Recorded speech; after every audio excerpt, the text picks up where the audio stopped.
अल्लाह ताला ने कुरान करीम में जो ये फरमाया कि वमा तदरी नफ्सुम मा तक्सिबु गदा, कोई नहीं जानता कि कल उसके साथ क्या होने वाला है। जलसा कमेटी बराबर मुझसे कांटेक्ट में थी, मैं बिल्कुल मुतमईन था कि प्रोग्राम में आऊंगा,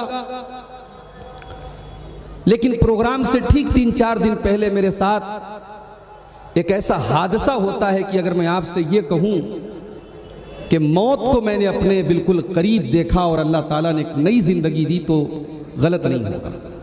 आप में से बहुत सारे लोग जानते होंगे मैं एक मदरसे में टीचर भी हूं, और चूंकि मदरसा और उत्तर प्रदेश गवर्नमेंट के अंडर में चलने वाला मदरसा, जाहिर है कि उसकी ड्यूटी के अपने तकाजे हैं। मैं आसपास में 100, 200, 300 किलोमीटर तक का सफर बाई कार करता हूं, रात में प्रोग्राम करके सुबह मैं मदरसे में हाजिरी देता हूं, ये मेरा मामूल रहा है। 27 फरवरी को मेरा प्रोग्राम बनारस से तकरीबन 350 किलोमीटर दूर सिद्धार्थ नगर में था, नेपाल बॉर्डर के करीब। मदरसे की छुट्टी 2 बजे होती है, गाड़ी से खाना वाना खा करके निकलते निकलते 3 बज गए। प्रोग्राम में पहुंचते पहुंचते मुझे रात के 10:30 बज गए। मुझे यह भी पता था कि रात ही में मुझे वापस भी निकलना है, सुबह फिर मदरसे में ड्यूटी देना है। मैं जब वहां पहुंचा, मैंने ड्राइवर से कहा, ड्राइवर गैर मुस्लिम था, मैंने उससे कहा कि साहब आप जो है थोड़ा सा खाना वाना खा करके सो जाइए, आराम कीजिए, इसलिए कि रात का सफर है, नींद आपको मिलना जरूरी है। लेकिन ये ड्राइवर थोड़ा सा टेढ़े किस्म का था। इसने कहा जनाब मैं न्यूज में काम करता हूं, मेरे पास रात में कभी भी कॉल आता है, मैं सोऊंगा नहीं, आप फिक्र मत कीजिए, मैं गाड़ी चलाता हूं, मैं बहुत माहिर हूं, कोई दिक्कत नहीं होगी। वहां तकरीर मेरी खत्म हुई 2 बजे। तकरीर के बाद चाय नाश्ता करते करते 2:30 बज गए, और ड्राइवर 1 मिनट के लिए भी सोया नहीं था। अब जब हम लोग वहां से निकले, इत्तेफाक से कोहरे का मौसम भी था वहां पे, क्योंकि नेपाल का इलाका करीब का इलाका था, कोहरे का मौसम भी था, और ये गाड़ी बहुत बेहिसाब चला रहा था। और मेरी आदत है, मैं हमेशा ड्राइवर के बगल वाली सीट पर बैठता हूं। अल्लाह की कुदरत देखिए, अभी कुछ ही दिनों पहले जब हमारे बड़े अजीज दोस्त और आपके इस बरहेट के जलसे में कई बार वो शिरकत भी मेरे ख्याल से कर चुके हैं, शेख अब्दुर्रहमान सलफी साहब रहमतुल्लाह अलैह का जब हादसा उनके साथ हुआ, उसके बाद से मैं जब भी कार में बैठता हूं सीट बेल्ट लगा लेता हूं। मैं अपने नौजवानों से भी कहना चाहूंगा कि आपको जितना भी भरोसा हो ड्राइविंग पर, ड्राइवर के ऊपर, और गाड़ी आपकी जितनी भी बेहतरीन हो, आप जब बाइक चलाएं तो हेलमेट जरूर लगाएं, कार में बैठे तो सीट बेल्ट जरूर लगाएं। इसलिए नहीं कि पुलिस वाला आपकी चालान काट लेगा अगर आप ऐसा नहीं किया, इसलिए कि उसमें सेफ्टी आपकी। मैंने सीट बेल्ट लगाया, ड्राइवर ने कहा भी कि जरूरत नहीं, आप सीट बेल्ट मत लगाइए, सिर्फ उसको पीछे से ले जाके उसमें डाल दीजिए, अलार्म बजना बंद हो जाएगा, कोई जरूरत नहीं है। मैंने कहा नहीं, मैं अपनी सेफ्टी का काम करूंगा, मैंने सीट बेल्ट लगा लिया। डिजायर गाड़ी थी, मैं ड्राइवर के बगल में बैठा था, कोहरे का मौसम है, गाड़ी धीरे धीरे चल रही है। जब हम लोग वहां से तकरीबन 150 किलोमीटर का सफर हम लोगों ने तय कर लिया और मौसम अब क्लियर हो गया, तो ड्राइवर बहुत तेजी से गाड़ी चलाने लगा, और मैं ड्राइवर के बगल में बैठा हूं, मुझे बहुत तेज नींद आ रही है, मैं सो भी रहा हूं। हालांकि उसूलन ये बात गलत है, ड्राइवर के बगल में बैठने वाले को सोना नहीं चाहिए, लेकिन मेरी मजबूरी थी, थका हारा था, तकरीर करके आया था, मैं सो रहा था। तकरीबन सुबह के 5:30 बजे उस ड्राइवर ने नींद के आलम में सड़क पर खड़ी एक ट्रक में ले जाकर के पूरी स्पीड में गाड़ी को ठोक दिया, और जैसे ही गाड़ी लड़ी है ट्रक में, मैं तो सो रहा था, गाड़ी के अंदर एक एयरबैग का सिस्टम होता है। अब जितनी नई गाड़ियां आ रही सबके अंदर एयरबैग का सिस्टम होता है। एयरबैग का मकसद ये होता है कि सामने बैठने वाला, चाहे वो ड्राइवर हो चाहे उसके बगल वाला हो, अगर हादसा हो तो उसकी बॉडी पर नुकसान ना हो। वो एक गुब्बारा टाइप का सामने आ जाता है जो इंसान को नुकसान से बचाता है।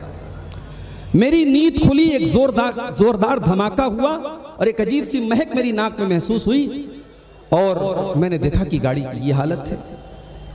लेकिन मैंने ये भी अल्हम्दुलिल्लाह सेफ है, मेरे बदन पर कोई चोट नहीं। और मेरे पीछे मेरे मदरसे के एक टीचर जिनको मैं साथ में लेके गया था, वो उनके सर से खून बह रहा है, चेहरे से खून बह रहा है, और वो इस तरीके से सीट पर पीछे पड़े हुए हैं, ऐसा लग रहा था कि वो अब इस दुनिया में नहीं है। वल्लाह बता रहा हूं मेरे भाइयों, मेरे हाथ पैर कांप रहे थे, आंखों से आंसू जारी थे कि ये क्या हो गया। और इस बात का भी डर है, चूंकि सीएनजी कार थी, गाड़ी धमाका ना हो जाए, गाड़ी जल न जाए, इस बात की भी फिक्र थी कि जल्दी से गाड़ी से कैसे निकलूं। ड्राइवर अलग चोटिल पड़ा है, मैं अंदर से गेट खोल रहा हूं, गेट खुल नहीं रहा है। बड़ी मुश्किल से बहरहाल गाड़ी से मैं बाहर निकला और मुझे इस बात की फिक्र लगी थी कि ये मेरे साथी जो, इनका क्या होगा। मैंने पानी वानी उनके चेहरे पर डाला, थोड़ी देर के बाद उनको होश आया तो मुझे थोड़ा इत्मीनान हुआ कि ये बेहोश हुए, इनका इंतकाल नहीं हुआ है। गाड़ी की मैंने तस्वीर ली, मोबाइल में मेरे चार्जिंग कम थी, 3-4 तस्वीरें मैंने ली, अपने भाई को, छोटे भाई को मैंने तस्वीरें भेजी, उसके बाद मेरा मोबाइल बंद हो गया। मेरा भाई भी परेशान है कि ये तस्वीर किस गाड़ी की है और अगर ये मेरे साथ हादसा हुआ है तो मैं तस्वीर कैसे ले रहा हूं। बहरहाल उसके बाद दूसरी गाड़ी आई और अपने साथी को लेकर मैं बनारस पहुंचा और उनका ट्रीटमेंट हुआ। अल्लाह का शुक्र है वो भी किसी खतरे में नहीं है, सिटी स्कैन वगैरह हुआ, वो ठीक है। मुझे बज़ाहिर कोई चोट नहीं आई, अलबत्ता थोड़ा सा सीने में और पीठ में दर्द अभी भी महसूस हो रहा है। अब हो सकता है कल परसों में मैं उसको एक्सरे वगैरह कराऊं, क्योंकि डॉक्टर ने कहा था बज़ाहिर तो कोई खतरे की बात नहीं है, अगर दर्द रहेगा तो आप एक्सरे करा लीजिएगा। गाड़ी की जो तस्वीर थी लोगों ने देख करके तो यही समझा कि ये गलत बात है कि मौलाना अब्दुल गफ्फार साहब सेफ है, ये छुपाया जा रहा है, वो अगर जिंदा भी हैं तो बहुत जख्मी होंगे। और मैं दूसरे दिन तकरीर करने आ रहा हूं आपके यहाँ, मेरे घर मेरे रिश्तेदार मुझे देखने के लिए आ रहे हैं और उनको जब ये पता लग रहा है कि मैं झारखंड का सफर कर रहा हूं तो वो माथा पकड़ के बैठने की साहब ये तो अजीब आदमी है। और मैं, हमारे हाशिम साहब, हमारे शेख फैजी साहब, हमारे दोस्त मोहसिन साहब, इन सब लोगों का बराबर फ़ोन आ रहा है कि साहब आपको बरहेट में आना है, 100 साल का प्रोग्राम है, अवाम और ये बहुत आपको चाहता है, आपको आना है। बस अल्लाह ताला की तौफीक थी, मैं बनारस से दोपहर में 2 बजे ट्रेन पकड़ के आपके दरमियान यहाँ बरहरवा उतरा हूँ रात में 2 बजे, और अब मैं आपके सामने हाजिर हुआ। यकीनन ये अल्लाह की तौफीक है, वरना इतने बड़े हादसे के बाद पॉसिबल नहीं था कि मैं आपके सामने हाजिर होता। अल्लाह ताला को आपके इस मजमे में मुझे शिरकत करने के लिए ज़िंदा रखना था और अल्लाह को मुझे ये तौफीक देना था। और मैं समझता हूँ कि ये आप सबकी दुआएं हैं। कितने लोग फ़ोन करके रो रहे थे। भी मैं लखनऊ गया था, उसके अगले दिन लखनऊ में एक साहब ने मुझे देखते ही मेरी पेशानी को चूम लिया, रोने लगे और बोले मौलाना हमने तो तस्वीर गाड़ी की देख करके हमने तो समझ लिया कि बहुत बुरा हुआ होगा, और आपको सेहतमंद देख करके हमारा दिल बाग बाग हो गया। हमारे अंदर क्या खास बात है मेरे भाई? हमारे अंदर कोई खास बात नहीं है। ये कुरान की मोहब्बत है, ये हदीस की मोहब्बत है, ये इल्म दीन की मोहब्बत है कि हज़ारों लाखों लोग दुआओं में याद रखते हैं। और हम लोग जब सफ़र पे निकलते हैं तो जान हथेली पर रहती है। अभी हम बरहरवा से यहाँ तक आ रहे थे, 20 किलोमीटर का सफ़र था, उसमें भी रास्ते में अचानक एक टोटो वाला आ गया और ड्राइवर ने अचानक गाड़ी ब्रेक मारी, मेरा दिल तो फौरन फिर धक धक करने लगा। हकीकत यह है कि बाई रोड सफ़र बहुत रिस्की है। और मैं कुछ दिनों से, जब से मदरसा किया है मैंने, कई मरतबा ऐसा होता है कि रातों रात सफ़र, लंबे लंबे सफ़र जाना और आना होता है। अब मेरी कोशिश भी रहेगी कि इस तरीके के सफ़र कम हो।